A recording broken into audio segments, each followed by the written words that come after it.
Alan, you need one more coffee, some juice or something? Or beer? Hozz egy sört neki. Légy szíves, valahol. That's fine. Here. Cheers, bro. Egy angol nyelvű podcastet készítünk Alan Beak-kel, aki holnap lép fel a Budapest Herson, de előtte megtisztelt minket itt a Selected-ben. Az egész adás feliratozva lesz YouTube-on, tehát aki most Spotin vagy egyéb hangalapú streamingen hallgat minket, az és nem tud folyékonyan angolul, vagy nem angolul szeretné ezt a beszélgetést végig nézni, hallgatni, az nézze meg az adást YouTube-on, és ott magyar felirattal látható. Tehát most akkor váltunk angolra. Hey Alan! Hi, how's it going? So like, imagine I do like 30 to 40 flights a year. Like, and it's a lot of that. So like, even like Malaysia, you know, a couple of weeks ago, that's like 4 flights in one trip. And each time I fly, my ears just like blow up and it's painful and it's a nightmare. So, but Sudafed and some medication and I'm fine again. But so yeah, pharmacy, from the airport to the pharmacy, done. But more importantly than any kind of ear pain is how incredible this place is. Thank you so much. It's so good, honestly, and the fact that you're both wearing Ruger t-shirts as well. Yeah, so good to have you, mate. I love it. I love so it. Good to have you. To be here actually is one of the most incredible things, and it was one of them where no matter what, I was always coming. Oh yeah. Even if it was we did the show tomorrow and it finished at 11 o'clock at night, and you said I don't care what time, I would have been here. Thank you, mate. Because we've obviously had a relationship for so long.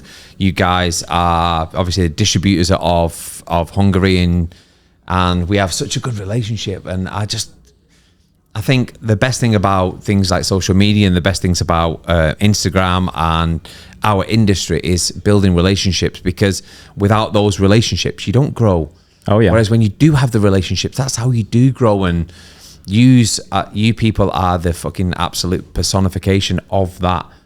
And you grow, we grow. Oh yeah. I grow, you grow, you grow, I grow. You just written this to me like 1 week ago, this phrase, and I think more people have to adapt this type of thinking. Yeah. That you have, that if you grow, we grow. Yes. It's a good saying. And if in business partnership, you just don't have to think about on you, your ego, and on yourself. You have to think about like we are a community. Yeah. It's a family. Absolutely. It's a family. And to elevate the industry itself, you can't do it alone. I've worked with people, I've worked under people, I've worked around people who think that they can take on the industry on their own. And I've watched them and thought, do you know what? Like, be my guest. Like, go for it. If you think you can take on the industry on your own, then you can try, but you will never succeed. Absolutely. You need friends. You need people on the other end of the scale. You need friends on every spectrum. It's like, you know, there's a hairdresser's down the road from me, and it's like they're not my enemies. They're my friends. Like, you know, I want to be able to, you know, communicate with them. I want to collaborate with them, and that's just down the road. Let alone, you know, thousands of miles away. Like with you guys, it's always about having that collaboration, having the unity, and dropping that ego. Oh yeah. Going, I want you to be friends with us, and like, you know, Istvan, we've got there, and obviously you're an ambassador for Ruger, which doesn't even mean like you have any kind of. It's not that you're under us. If anything, when someone is an ambassador for us, it's a case of where we look at and go, they're fucking amazing. They are so good. We would just love to attach a little name to us, quite selfishly, actually. Oh yeah, selfishly. You know, like, you know, we'd like to be a part of it. So exactly, and all we ask is that you just recognise the fact that we are a family. Oh yeah. And I don't know if Istvan has said that. I've asked him also to be an ambassador. Yeah. Oh yeah. And you know, we've got you, and then obviously we need to put Tomasz in there as well. And it's just a family. It's a community. Exactly what you said. It's a community. That's all we are. Actually, last time when you was here at the competition, that was the first time when we talk. Okay, we should do a community, like a salon, a shop together. Yeah. And that was the first time when the thought was like, okay, we should like work together, not even just in competing, but in as a shop. So Yeah. I think we can like thank you a lot. So Hungary is that of a community as now. So oh yeah, that was a great time to start. In terms of like to try and be as humble as possible, it's for me, Instagram and the industry, it was the right time, the right place, like to be an outlier. The outlier is a term in just which states that you do the right thing at the right time with the right people, the right place. Oh yeah. And we got worldwide recognition, and you know, people like you and everyone here and that fucker over there. You know, like these people, like on stage last year at the show, that was amazing. the most disgraceful, horrible thing for me to be on stage as a judge. And when you're a judge, you have to pass judgment on people that you're looking at and thinking their work is so much better than mine. I wouldn't say that. But I just appreciate it. And I think that being a judge, for me, like I'm so unbiased and I can look at someone's work and go, I know what's what, whether it's in there or whether I can do it in these. I know what's good and what's not. Yeah. Excuse me. I know what is talent. I know what is passion. And they're the things that drive me more than anything. There's three things. There's effort, talent, and passion. And when I see that in someone, that is the thing that kind of motivates me more than anything. And do you know what? Everyone can cut hair at the moment. Oh yeah. People are good. Oh People yeah. are really, really, so really much good. barbers like in so high level. The standard is so high at the moment, and we're doing things like some things back at home at the moment. We've got like some trade shows, a new trade show which you're going to hear about, which you will be invited to, and you are definitely 100% coming over to Hell Manchester. yeah. This next trade show in Manchester is going to blow your mind.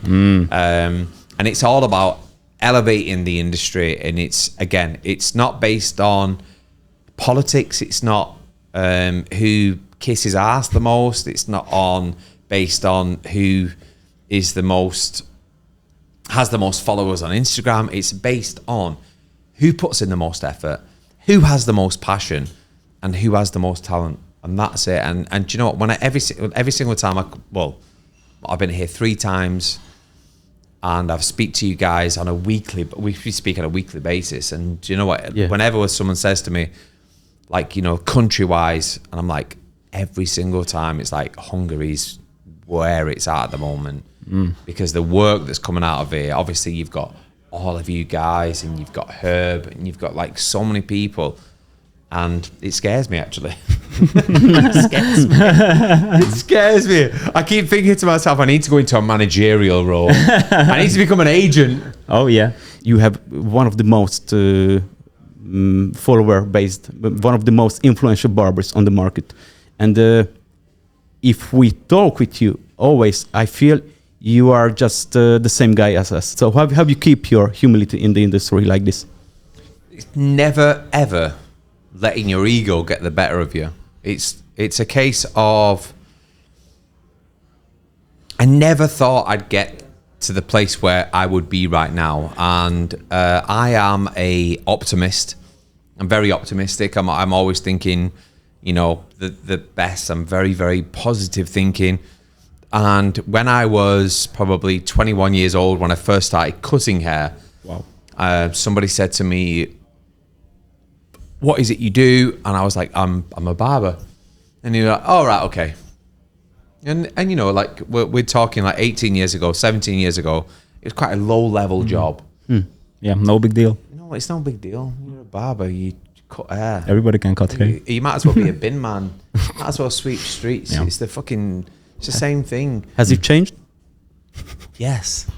So then what I mean, for me, the fuel was the guy said, well, you know, you're going to do that for forever, as if to say it was quite negative. And I said, yeah, because I'm going to elevate what I do. I'm going to like push it forward. I'm going to travel with it. I'm going to inspire people. I'm going to like travel the world. I'm going to do, I'll probably get high profile clients in off the back of doing that. And he was like, mate, you're a fucking barber. you don't really do, you're a barber. You just cut hair. You do 2 back and sides. And 17 years ago, I looked at that and I thought, he embarrassed me. He actually embarrassed me. I felt embarrassed. And I look at it now and I think, fuck you. Like, fuck you. I've traveled all over the world. Like, I do 30, 40 flights a year. Like, I'll never mention money because money is never, ever a thing for me. I'm so intrinsically motivated by what I do. The extrinsic things like followers, adulation, fame, money, I don't care about that at all. What I am most bothered about is the people that I touch, not physically. I know that you like, not physically. You all like that. Look at him. I said touch people, and he started smiling at me. Oh yeah. Yeah, but you touch the inspiration, the kind of like like if I go up on stage tomorrow and someone leaves that event and goes back in the shop and says, do you know what? He spoke some sense, and and I want to do something about it. That was the fuel. So like, 17, 18 years ago, that was the fuel for me. So the humility is not the fact that I've had anything that I've had to keep. I'm just shocked at the fact that, we actually did it. And it's not just me that did it. We all did it. Yeah. You did it. Everyone else did it. We elevated this industry to the point where how many people come into the shop and say, I want to be a barber? A lot. Same in my shop. Everyone comes in all the time. And a lot of our barbers comes from our guest list. Yeah. They always say, I'm thinking of becoming a barber. And I'm like, Oh yeah. Right, trust me, it'd be the hardest thing you ever do. But You should. if you do it, it'd be the best thing you ever do. Whereas 10 years ago or 15 years ago, people would be like, I'm going to be an architect. I'm like, yeah. well, yeah, good luck. now those people want to become a barber. Oh yeah. Yes. Yeah. And that is true. the best thing. That is like amazing for us. That's Because like it's a good job. amazing job. It's beautiful. You're an artist. You express yourself creatively. You can be who you, it's not even that you can be who you want to be, because you don't choose who you want to be. You can be introvert, you can be extrovert, you can be quiet, you can be inward, you can be outward, you can just be whoever. And you can produce a fantastic haircut and produce a fantastic service. And if someone leaves and they're happy and they're willing to pay for it and they come back and they book in with you, it speaks volumes. It speaks massive, massive volumes. And that's the most important thing. However, we has to mention that you said you doesn't care about money, so I trust you about that. But the industry cares about money, and the people care about money. So comparing in England, I mean in Hungary, definitely, 18 years ago, what you would be able to earn as a barber changed for now, for good. Right. So if I was self-employed 18 years ago, and I was 20 years old, and I would make between £500 and £600 a week, which was more than any of my friends, more than anyone. I was self-employed. I didn't pay any tax. I didn't give a shit about anything, and I was earning really, really good money. Now, obviously, we charge quite a lot more, and the money is fantastic. But we like myself and Reese, like we don't pay ourselves nowhere near as much as we should, because instead of being cash rich now as a business owner, we're asset rich. Yeah. Which is difficult really, because obviously me and Reese have completely different mindsets. Like being asset rich and cash rich are two totally different things. Yep. One's for now, one's for the future. If you work for now and you want an easy life now, fine. Pay yourself everything you earn. Whereas if you want, an easier later on in life, then you pay yourself minimal and you just work. So like, obviously we invested in a building. We've put ourselves into like £500,000 worth of debt, and we are just working it off. But once that's done, it's about being asset rich rather than cash rich. Yeah. And do you know what? I cannot even stress enough how important that is. That do you want to live a really, really good life now and then struggle later, or do you want to struggle now while you're young and resilient and healthy and fit, where you can deal with it and then have a fucking great life later on? It's like investing in the future and sacrificing the present. Yeah. Exactly. I think that is the reason, like, why so many people look up to you, because you do this for the same reason when you started. And if you look at your Instagram, like stories and stuff, man, you're always painting. Like you're building, like building new stuff. And I don't know, like how many fucking house you painted, but I mean, like, you do the work. Painting, tiling. If you saw the scars I have, the amount of, you know, when like the term blood, sweat, and tears. If you saw the blood, if you saw the sweat and the actual tears, I mean, like in a ball on the floor, in tears, not being able to do something. That is it. And you know, I implore everyone to be that way. Because at the end of the day, it's just when you have purpose, and it's not just about for yourself, it's about your brand, it's about your family, it's about the people that work for you. That is what you do. And, you know, and with the mental, and, you know, and I think everyone has a degree of like mental health issues. Absolutely. For me, it's like, that's what helps me with my mental health issues, is having that purpose. Is always pushing forward and doing something. If you see me yesterday on the floor scrubbing with a fucking, with like, I used hairspray, I used terps, I used what's it called, hair blaster, you know, like hair for your clippers, trying to get sticky stuff off the floor. Like I did everything, and even like one of the girls works for me, Gracie, said, "Get up." I'm like, "No, I'll get up when it's done." Oh yeah. And she was like, "Fucking, you just don't stop, do you?" But I think that purpose is just gets through stuff, so it's easier always. Yeah, and you just have to do things. And do you know what? So have you ever felt during your career, barbering career? You lost your motivation. Have you ever lost your motivation? Oh, all the time. You looks like you never lose your motivation because you are you look like so extroverted. So, but that's the thing. This is the horrible thing about social media. You only ever see it when I'm motivated. Oh yeah. Am I gonna post when I'm not motivated? Am I gonna post when I'm in the ball on the floor crying? No, because you don't. Because Instagram is your highlight reel. It's the highlights. It's the best bits. I mean, you used to do like morning walks, and you talked about like mental health and stuff, and that was, I think, amazing for a lot of people, because you know, that was the real you, the real struggle, and you was like always, okay, I'm pushing through this, and I think that's what we need to like normalize the reality. I think I do need to do those again, but I think at the time I was in a very, very positive place. It was like coming towards the end of lockdown. I wasn't working as much. I didn't have the workload wasn't as big.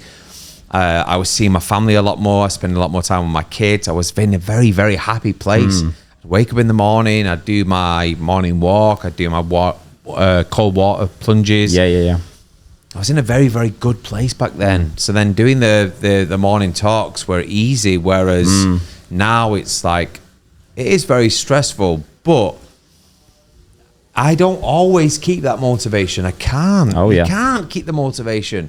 When you see people that are just completely motivated all the time, I always think, you're lying. It's ups and downs. Exactly, mate. You're lying. I'm not always. Come on, puppy. You're not. You can't be motivated all the time. You can't. It's just life. It is life. You have ups, you have downs. What goes up comes down. What goes down, it always comes back around. And that's good though. It's good to be that way. I have a good day, then I have a bad day, then I have a good day, then I'll have 3 bad days, and I'll have a good day. And when on the good days, you just, you know, extrapolate on that and just like capitalize from it. But when you have a bad day, it's fine. Just enjoy, like, just take a chill and you just feel it through. leave it. Yeah, I think in the bad days, that's why you think a lot, like what you need to do in the future. that's what gets you up. Like, okay, I'm feeling sick. I need to do something. And for me, at least, the best ideas like the salon and stuff like that. Okay, I need to do something bigger, and that's what got me through. So it's like the old, like the Chinese, not Chinese, the Chinese fable. It's like whenever you think of the past, it's what creates depression. When you think of the future, it creates anxiety. When you live in the moment, that is what makes you feel great. And do you know what? Sometimes I will think of previous events and I'll think shit. And I think towards the future and I think, oh shit. And I go, do you know what have I got to do now? I've got to walk the dog. All I've got to do is walk the dog. What's the next step? I've got to walk the dog. Oh, that makes me feel amazing. And there's a book called The Boy, the Fox, the Horse, the Mole, and the Mole. Yeah. What's the name?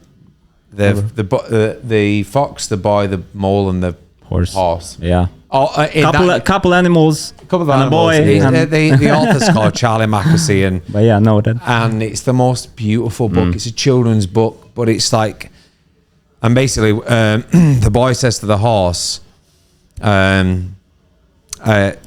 need to get to the woods," and he said, "I can't see it."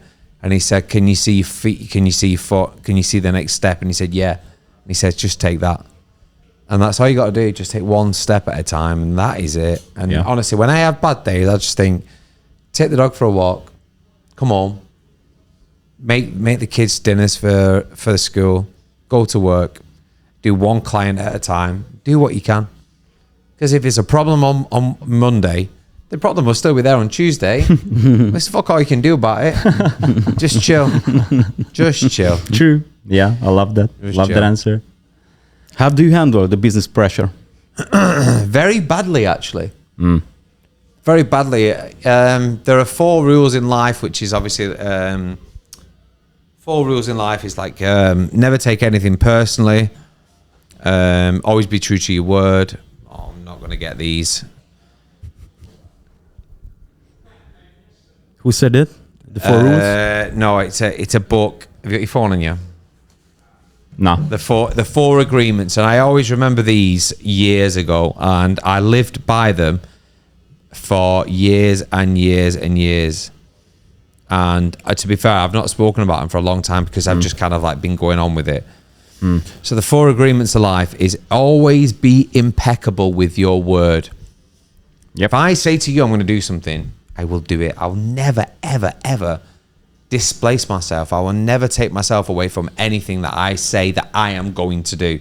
I will always be impeccable with my word. Never take anything personally. Someone does something to you, someone's an arsehole, someone cheats you out of money. Let's say, for example, someone who's organising an event and doesn't include you or does something. Never take it personally. It's not about you. Yeah. It's never them. Sorry, it's never you. Yeah. It's always them. It's not personal. Always the mob saying that. No. Don't make assumptions. Never assume anything. So don't assume that this is the way that it is. Don't assume that that's the way that it is. Just never make assumptions. And then this is the best one. The number 1. Always do the best at everything you do. If I wash my hands, I fucking wash my hands. Wash the shit out of it. If I have to wipe my ass is clean as a whistle. Oh, yeah. I mean, I'm talking like that is like photo shoot ready. Could you show me that? I'll leave by We'll do that on screen in a minute. But I mean, like, if I'm cleaning my garage, if I'm like mowing the lawn, if I'm doing like I cleaned the coffee shop yesterday, and I actually said to myself, like, clean this, like I do everything to the best of your ability. But it's easy to be disturbed in these times when so many sources of like your phone and like anything else gets distracted you all the time. My client is waiting, so I need to like go on. And we're gonna okay, we finish it in some minutes. So it's easy to be distracted and not focused on things you're doing. Yeah. Thing is, with me, it was like that. My phone was always the worst thing in the entire world. But now the best and the worst. I can say that it was the best and the worst. And do you know what? Now I have I have my phone on focus, and I don't accept any phone calls. I don't see any messages until I go home at night. And since doing that, I have the most clarity. I have like so much more clarity. I have so much more peace. I just can't be on the phone all the time anymore. So number one advice from Alan, always using the focus mode on your phone. Focus mode on your phone. Just changes your life. Yeah, I mean, the only people that you can accept phone calls from are people that are on your yes, in your favorite list. Yeah. Yeah. And that is it. Like, your phone is not the most important thing, but the most important thing, especially when you're working, is your client that's on the chair. That's what I've realized recently. Yes, but we can say if you have another job or another things to do, maybe your hobbies, just be focused on that and be on the present. Yeah, always be present. Always be present with your family more than anything. Relationships are absolutely key, and you know what? So much more than anything as well, is focus on yourself. It's great to have a wife. I love my wife. I love my children. But every now and again, I need some time for me. And I've always put clients before anyone. My clients are key. My clients are everything. My clients pay my mortgage. I pay for my bills, pay for my car, pay for everything. But your clients are nothing unless you are 100%. So you have to be 100% before you can even look after anyone. Good thoughts. I just have to touch one more topic. One more topic, and we are ended. It will be short. You can answer it short. Go. But I know it's like an everyday question. If somebody talks about your craftsmanship, how did it start? In the past, when the first time you maybe just touched your scissor or clipper? I was in the barbershop. I was having my hair cut. And I love the smell. I love the ambience. I love the way that everyone was talking to each other. I love the camaraderie. I love the banter between everyone. And it was one of them where I just thought, this is kind of like what I want. And do you know when you have your haircut? Yes. You know, the feeling you have after you've had your haircut, and you go, wow, yeah, I feel great. I wanted to be responsible for everyone else feeling that way. So the main motivation was your barber? The guy that used to cut my hair, there was Jane, Steve, two guys, and every time they cut my hair, I felt amazing. But then I got to the point where I thought, I want to be that person that makes everyone feel amazing when they leave. Like, I want to be that person. So you can see the similarity. Yeah. We were saying we are just getting barbers from our clients. Yeah. That time we were the clients. Yeah. And we became barbers. It started the same for me. Yeah. My hairdresser was the main motivation for doing this when I was 16 years old. That time. And that's it. It's and that's the intrinsic value of like cutting hair. It's like you do it because you love it and you want to make other people feel amazing. So for the goodbye question, what is your best advice for the barbers like now in these times? You should never focus on anything extrinsic. Don't focus on like how many views you get on social media or how many likes you get or how many followers you get. Focus on how many fucking people that come in and sit on your chair. Focus on the way that they leave and the reaction that you get. Would you rather have 100,000 followers or 100,000 clients? And the answer is always 100,000 clients, because they're the ones that are going to pay your way. They're the ones that are going to do everything. The byproduct of a good service is a good haircut. It's not just about how beautiful and amazing and theatrical the haircut is, how many section patterns you do and how many different techniques you use. It's about conversation. It's about, you taking, everyone walks in your shop with a rucksack, a backpack full of rocks, and everyone's got baggage. And when they come into the barber shop, all you do as a barber, yes, you cut the hair, but you take some of those rocks out. You take away some of that weight. And when they leave, if they feel lighter, you've done your job. Good thoughts, Alan. And thank you for your conversation. You're very, very welcome. I just have some Hungarian words for the viewers. You go. köszönjük, hogy velünk voltatok, és meghallgattátok Allant. Amit elfelejtettünk mondani, hogy ezt a parfümöt kisorsoljuk a kommentelők között. Semmi más dolgotok nincs, mint kommentbe leírni, hogy mi volt Allannek a nagy befektetési tanácsa, amit körülbelül a beszélgetés közepén hallhattál. A helyes válaszadók között ki fogjuk sorsolni ezt, amíg meg nem jelent 7-es számú Ruger parfümöt, ami egyébként hamarosan elérhető lesz a Clippersen is, de még most pre-release a cucc, tehát még nincs. Tehát még egyszer YouTube-on feliratozva megnézhetitek ezt az epizódot, és thank you, Alan, for joining us. Honestly, you're so welcome, mate. I love that. Thank you. Goodbye. Sziasztok. Bye.